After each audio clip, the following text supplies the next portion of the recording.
And just at the end, they're giving a big round of applause. Darius Rucker and Wagon Wheel. It is your G&T Breakfast Show with Folly Farm. It is Grati-Tuesday, and we're being joined by Reverend Sophie. Morning. Morning. How are you all? This is so exciting. I feel like it's been ages since I was last on Grati-Tuesday.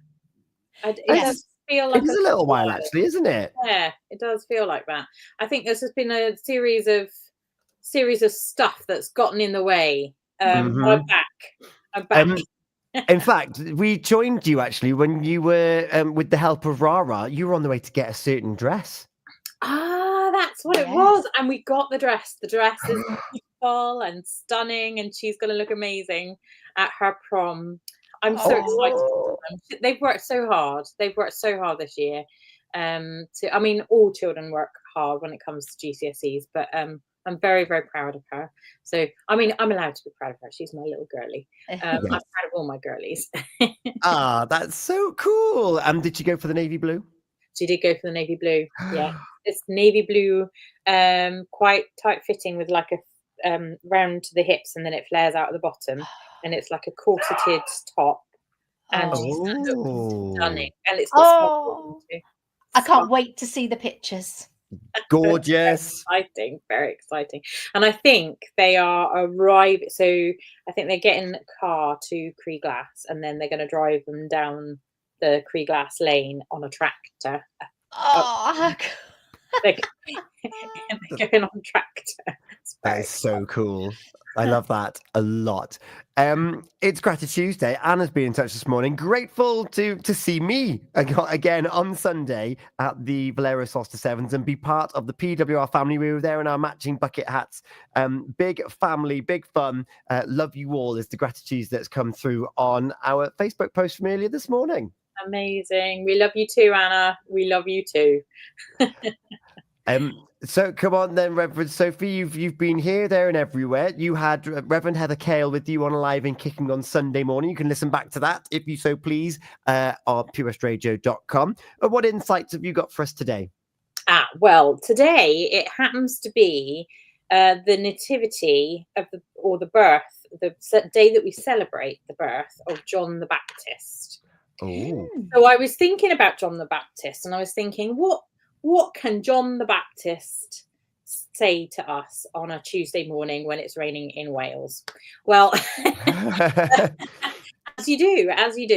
So John the Baptist was born just a little while before Jesus.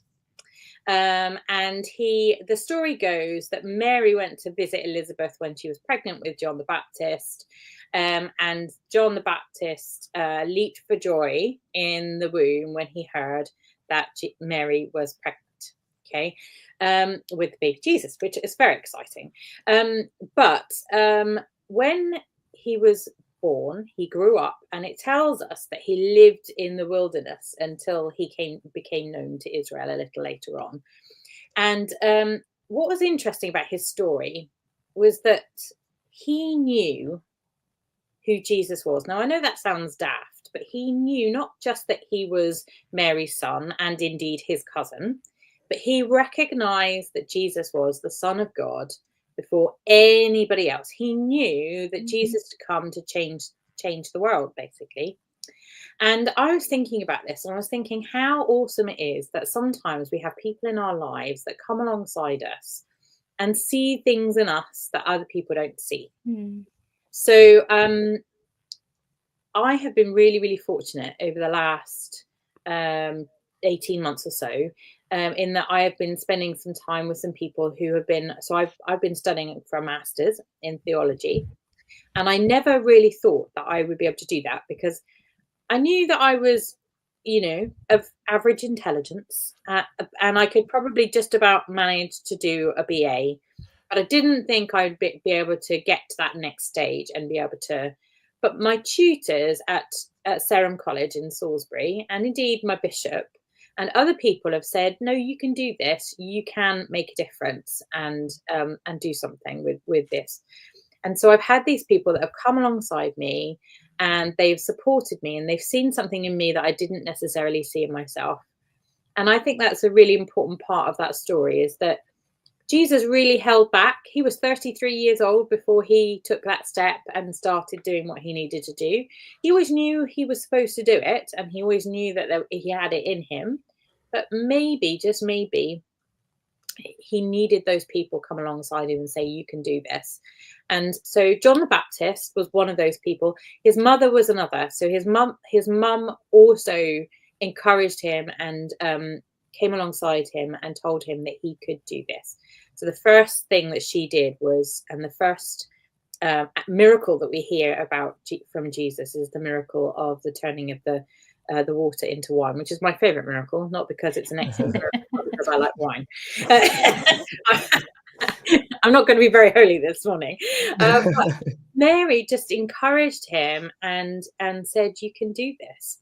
And reflecting back then on my own children and on what we were just talking about with Ray prior, my little Ray, who's my youngest daughter, all three of my girls, I'm so proud of them, and I hope that I've been an encouraging mother, and I've encouraged them to grow and to flourish. So I think we need to all be a bit more encouraging. We need to recognize things in other people that perhaps they wouldn't recognize in themselves, and we just need to love each other. Yeah. I think that we are all capable of fantastic things, but as you say, sometimes it needs that little nudge, that little bit of encouragement to say, I think you can do that. Do you? Yeah, I think you can. Okay, I'm going to go do it. And then all of a sudden, you've got people's lives and worlds being changed because someone said, I believe in you. Yeah. Give it a go. And it doesn't matter what age you are. Yeah. No, it doesn't. It doesn't. I never thought I'd be on the radio, that's for certain. Same. And here we are on the radio talking about encouraging others, and that's something that we try and do every single day here on Purist Radio, 24 hours a day. And we get the likes of Reverend Sophie on to tell us a little bit more from a different perspective, to say, yeah, go on, give someone that encouragement, be that nurturing, be that lovely soil that people can bloom and grow out of. Thank you so much for sharing that with us today, Reverend Sophie. Well, thank you for having me. It's always a joy and a pleasure. Have you got, your calendar's usually very full up, have you got any events coming up in the next couple of days and weeks? Oh, events. The next big event on the horizon is the Youth Pilgrimage at the beginning of August. And then, of course, we've got the Freedom Festival, which is coming up at the end of August, which Pure West Radio are helping me with. So I'm very, very excited about that. In fact, I've got a meeting with Toby tomorrow night about what's going to happen and how we're going to spread the word about the Freedom Festival. So I'm very, very excited about that. I love that. Stay tuned. Reverend Sophie, if she's got enough time, is going to get us some dates and contact details for you to find out more with our What's Ons with the Pembroke Coast National Park. It's just gone 9:15, which means, less than 15 minutes to go. Yeah, head over to our Facebook page, Pure West Radio. Get yourselves involved with our Unscramble competition. It could be getting you a place in our main prize draw to win an annual family pass to Folly Farm. Thank you, Reverend Sophie. Thank you. Bye. Wake up with Gina